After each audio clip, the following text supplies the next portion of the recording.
Ry vahoaka malagasy noho ny fandalovany ty rivo-doza zay nandrava sy nandripaka ary indrindra nametraka takaitra teo amin'ny tsirairay avy, teo amin'ny fianakaviana maro noho ny faharavan'ny fananana, ary indrindra matsiaro manokana ny ray aman-dreny zay namela zanaka namoy zanaka, namoy havana, namoy ralahy, namoy anabavy tao anatin'izao fandalovany rivo-doza zao.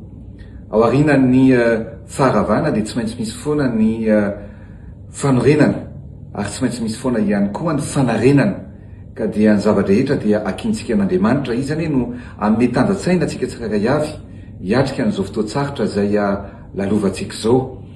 Toamasina dia anisan'ny tanàna zay nanaovantsika foto-drafitrasa maro, ary tanàna zay anisan'ny namentsika zany hoe endrika vaovao, nameny fanantenana ary nameny zany hoe zavatra nirininy tsirairay avy zany ao anatin'izay hoe mba ho tanàna moderna izay. Nanao tsika ny Miami, nanao ny boulevard Ratsimilao, nanao ny voie rapide, nametraka ihany koa an'ireny gymnase, toeram-pianarana sy ny zavatra maro samihafa zay tsy voatanisy zay. Ao anatin'izany fanamboarana ny lalana atao an-tampon-tanàna. Nefa indrisy moa fa indray mikipy-monja dia potika sy rava daholy izany zavatra napetratsika izany. Manana finoantsika fa ny zavatra rehetra dia misy lalàn'Andriamanitra, na tsy zany nefa dia makahery anareo tsirairay avy.